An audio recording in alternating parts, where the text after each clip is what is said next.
Meşeci. Aşkım şu an nereye gidiyoruz? Avtobusla.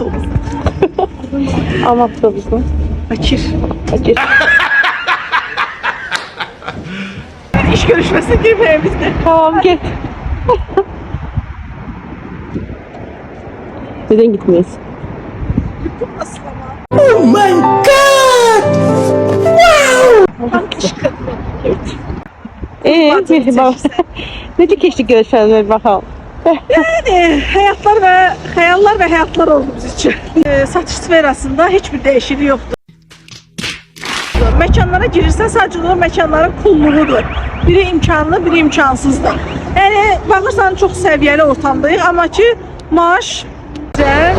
Moda həyatınızda davam, yoxsa necə yeni bir axtarışdasınız? Yo yeni axtarışlar belə olmaz. Hələ ki köhnə işimizə davam eləyək. Yeni Ama ki- limanlara yakın bakacaksın sen. Yeni limanlara yaklaşmak istiyoruz.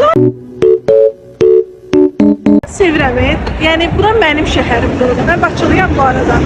Azeri torpağının hamımız evladı. Amma belə deyim də. Bu da sizin reklamınız ola bilər daha.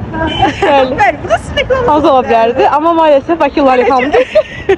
Bakılılar daha önlərə gəldilər. Aha. Neyse, ama komple Azərbaycanı sevirik yəni, yalan yox. Doğrudan Azərbaycanlıları çox sevirəm. Bu videonu çəkdiyimiz an elə böyük qərarlar aldığımız, elə böyük qərarlardan çıxdığımız anlardır ki, gələcəkdə bu videolarda baxanda inşallah bir güləcəyik bu videolara deyə düşünürəm.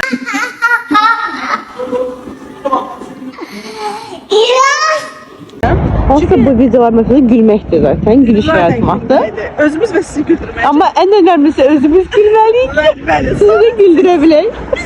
bəli. Sonra siz gülərsiniz. Görüşdən çıxan bir adam evə gedib qabqazan yumuşu. Özünle qabları, Bəli, qazan. paxlava qabları. Bəli. Çünki biz hal-hazırda Novruz ərəfəsindəyik. Baklava qabları yumuşuq, qazanlar yumuşuq. İndi heç bir şey olmamış kimi tamamilə eyni kulluğumuzla McDonald's-a gəlmişik iftar açırıq. Bu bizim günlük vlogmuş. Nereden çıxdı bu vlog? İlk vlogunda heç olmaz, sonra təkinləşdirərsən. Bakir. Bakır. Hələ ki acıq. Buradan ilk vlogun son cümləni tamamlamaq istəyirəm baxam. İnşallah daha uğurlu o danışamıyorum öyle şeyleri. Ne bileyim balam, ne bileyim ne olar da başımıza ne gelir? Harda qırılar. Hayatı yaşıyor. Hayat. Ay Mehriban, ne unutmuşdum. Özümdə Qubada sənə söz demişdim. Sənin həyat prinsipin harda qırılar. Estağfurullah. Hoş yaşayın gitsin yani. Hadi kırılar başına bırakın ciddiye almayın içine. It's gonna be alright. Everything's gonna be okay. I know that you've been sad, but tomorrow's a brand new day. Güzelce.